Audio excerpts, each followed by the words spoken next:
Hi students, how are you? Today we can revise our 12th and 13th lesson. So first we can discuss the important points in 12th lesson, that is electricity and circuit. Electricity to the bulb in a torch is provided by the electric cell. The metal cap is the positive terminal of the electric cell. The metal disc is the negative terminal. An electric cell produces electricity from the chemicals stored inside it. This is a bulb. The thin wire that gives off light is called the filament of the bulb. A bulb has two terminals. The base of the bulb and the metal tip of the base are the two terminals of the bulb. The filament is fixed to two thicker wires. One of these thick wires is connected to the metal case at the base of the bulb. The other thick wire is connected to the metal tip at the center of the base. So the base of the bulb and the metal tip of the base are the two terminals of the bulb. Thus, both the electric cell and bulb have two terminals each. The electric circuit provides a complete path for electricity to pass between the two terminals of the electric cell. The bulb glows only when current flows through the circuit. In a circuit, the direction of current is from the positive terminal to the negative terminal of the electric cell. Sometimes an electric bulb does not glow even if it is connected to the cell. This may happen if the bulb has fused.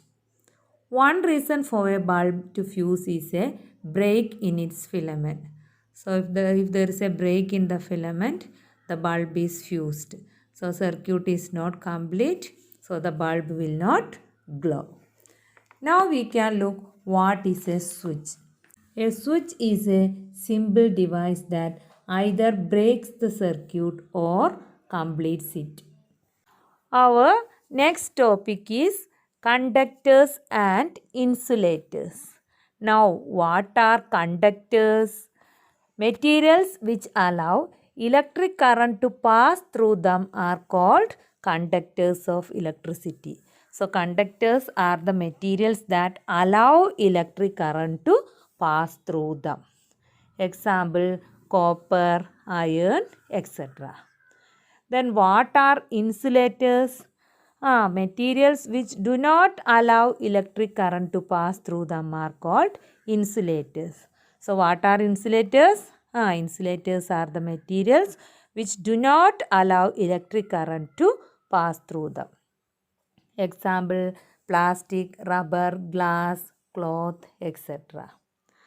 Now, which is more important, conductors or insulators?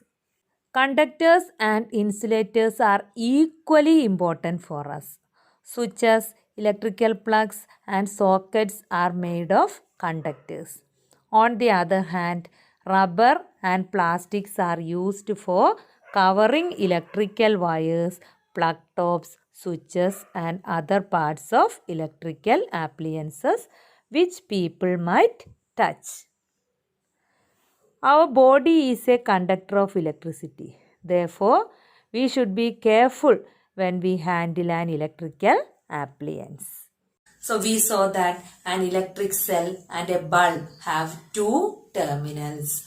Then we saw that the current flows from the positive terminal to the negative terminal of the electric cell. Then one reason for a bulb to fuse is a break in its filament. And what is a switch? A switch is a simple device that either breaks the circuit or completes it. What are conductors and insulators? Conductors are the materials that allow electricity to pass through them. Example, copper, iron, etc. And what are insulators? Insulators are the materials that do not allow electric current to pass through them. And we saw that both conductors and insulators are equally important. Now we can discuss the important points in next lesson, that is fun with magnets. Now we can look how the magnets were discovered. It is said that there was a shepherd named Magnus who lived in ancient Greece. He used to take his herd of sheep and goats to the nearby mountains for grazing. He would take a stick with him to control his herd. The stick had a small piece of iron attached at one end. One day he was surprised to find that he had to pull hard to free his stick from a rock on the mountainside. The rock was a natural magnet and it attracted the iron tip of the shepherd's stick. It is said that this is how natural magnets were discovered. Nowadays, artificial magnets are prepared in different shapes from pieces of iron. For example, there is a cylindrical magnet, ball-ended magnet, bar magnet, horseshoe magnet. Now we can look what are magnetic materials. The materials which are attracted towards a magnet are called magnetic materials. So what are magnetic materials? Materials which are attracted towards a magnet are called magnetic materials. Example, nickel, cobalt, iron, etc. And the materials which are not attracted towards a magnet are called non-magnetic materials. Example, paper, glass, plastic, rubber, wood, etc. So what are non-magnetic materials? The materials which are not attracted towards a magnet. Then if we take a bar magnet and rub it in sand or soil, we can see that the iron filings, there will be iron filings in the sand or soil and it will be attracted towards the magnet. And we can see that the iron filings are attracted more towards the region close to the two ends of a bar magnet.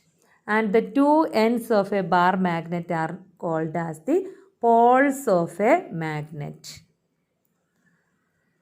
So in horseshoe magnet also we can see these iron filings are attracted towards the two poles of this horseshoe magnet. And the two poles of a magnet are north pole and south pole. The end of the magnet that point towards north is called its north-seeking end or the north pole of the magnet. And the other end that point towards the south is called south-seeking end or the south pole of the magnet. All magnets have two poles. And if we suspend a bar magnet, if we freely suspend a bar magnet, we can see that it always comes to rest in a north-south direction. So it always comes to rest in north-south direction. So that is one important property of magnet. That is, if we suspend it freely, it will come to rest in north-south direction. And this property of the magnet is very useful for us. A device was developed based on this property of magnets and it is known as compass. A compass is usually a small box with a glass cover on it. A magnetized needle is pivoted inside the box which can rotate freely. Its needle indicates the north-south direction when it comes to rest. Now we can look how we can make a magnet by ourselves.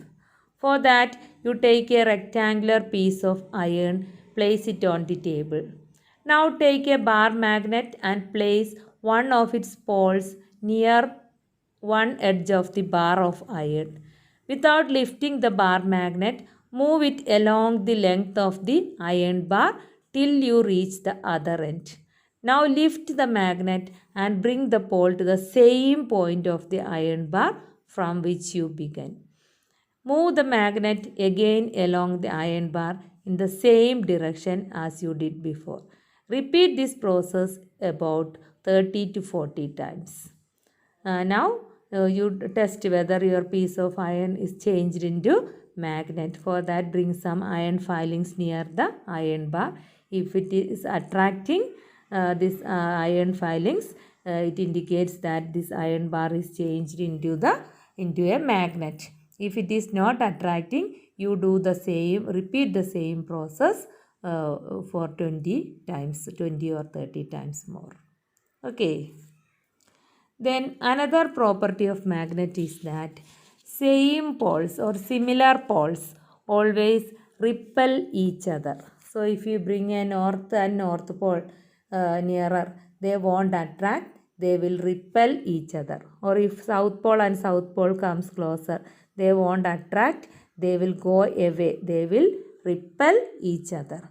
But if we bring a north pole and south pole, or if we are bringing different poles together, what happens? They will attract each other. So like poles or similar poles repel each other, and unlike poles or different poles or opposite poles attract each other. Okay, so if north and south, they will attract each other. South and south, they will repel each other. If we bring north and north closer also, they will repel each other. So that is another property of magnets. Then we can look how the magnets lose their properties. So these magnets lose their properties if they are heated, hammered, or dropped from some height. And also magnets become weak if they are not stored properly. So to keep them safe, bar magnets should be kept in pairs with their unlike poles on the same side, and they must be separated by a piece of wood, while two pieces of soft iron should be placed across their ends.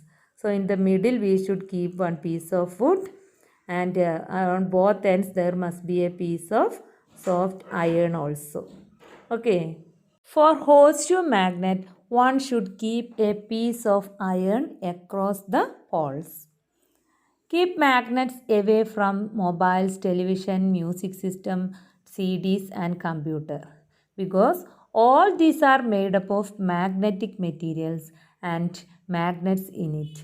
If we bring a magnet closer to it, then it will spoil these devices. So what are magnetic and non-magnetic materials?